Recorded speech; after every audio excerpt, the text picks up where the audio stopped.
បងប្អូនថ្ងៃនេះខ្ញុំមកប្រាប់ពីរបៀបបង្កាត់កែបរបស់ខ្ញុំដែលខ្ញុំបង្កាត់កែបអានេះខ្ញុំបង្កាត់របៀបសិប្បនិមិត្តហើយខ្ញុំប្រើថ្នាំមួយនេះដែលខ្ញុំអត់បង្ហាញ logo ទេតែខ្ញុំអានឲ្យស្ដាប់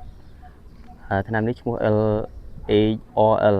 អញ្ចឹងហើយខ្ញុំប្រើតែនឹងទេអានឹងមួយឈុតវាមាន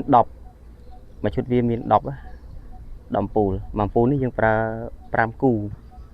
ខ្ញុំមិនបានថ្លឹងបានអីទេខ្ញុំប្រើ5គូហើយសម្រាប់រដូវនេះតែដល់រដូវដែលយើងបង្កាត់បានធម្មតាដល់ខែភ្លៀងខែអីយើងដាក់វា8គូទៅ10គូក៏បានដែរដល់ខែភ្លៀងតែខែនេះយើងដាក់តែ5គូហ្នឹងហើយចាំមើលខ្ញុំប្រាប់ពីរបៀបលាយថ្នាំលាយធ្វើយ៉ាងម៉េចទៅណាហើយឧបករណ៍មានអាសារ៉ាងនេះមួយ cc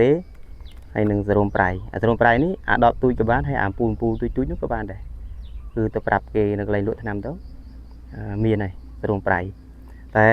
ជាទូទៅគឺពេលដែលលក់ខ្ញុំក៏មានលក់ដែរណាបងប្អូនកំងអីខ្ញុំមានលក់អានេះ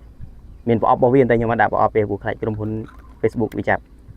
អញ្ចឹងហើយយើងមានមួយឈុតវានោះមានអាសេរ៉ូមប្រៃមានសេរ៉ូមប្រៃមានថ្នាំហើយនឹងសារ៉ាងនេះឲ្យមួយឈុតតែម្ដងអញ្ចឹងណាអានឹងយើងក៏មានលក់ដែរដាក់លក់ហ្មងទៅបងប្អូនធ្លាប់ស៊ូហើយអញ្ចឹងប្រាប់ថាលក់ហ្មងទៅអានឹងមានមួយឈុតនឹងចាំមើលខ្ញុំប្រាប់ពីរបៀបលាយថ្នាំនេះបងប្អូនរបៀបលាយថ្នាំដំបូងដៃបងប្អូនត្រូវកាច់ពេលយើងកាច់បងប្អូនមើលអាខៀវនេះមើលកន្លែងនេះដល់ខៀវនេះហើយយើងកាច់ខាងនេះទៅ0.5ចំកន្លែងនេះអញ្ចឹងយើងបឺតវាមក 0.5 មកហើយយើងចាក់បញ្ចូលក្នុងថ្នាំដែលយើងនេះមកនេះចាក់វាទៅថ្នាំនេះវាលីសុលហើយផ្លេចកលុកវាឲ្យទៅក្រោមហើយកលុកវាសិនកលុកវាមកអាថ្នាំនេះវាលាយអស់ហើយញ៉ាំវាកើតទឹកចេះយ៉ាឃើញ logo ហើយវាកើតទឹកចេះតែពេលដែលវាកើតទឹកចេះហើយ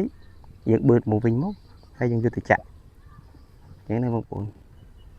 យើងបឺតហើយយកទៅចាក់តើពេលយើងលាយហើយអីហើយយើងបឺតដាក់ក្នុងសារ៉ាងអញ្ចឹងហើយយើងអូខេហើយយើងបិទវាទុកសិនទៅហើយយើងចាប់កែបមកយើងយកមកចាក់យើងលាងសម្អាតតង់ស្អាតមកហើយខ្ញុំដាក់តែមកតង់5គូទេតង់ខ្ញុំទុយដែរទេតង់ខ្ញុំ 2m8 គុណនឹង 2m8 អញ្ចឹងណាអានេះតែប៉ុណ្ណេះឯងរបៀបលាយថ្នាំគឺតែបងប្អូននឹងយល់ហើយបើមិនយល់ទេចាំ comment នៅក្រោមបន្តវីដេអូបន្តទៀតខ្ញុំប្រាប់ពីរបៀបចាក់កែបអរគុណ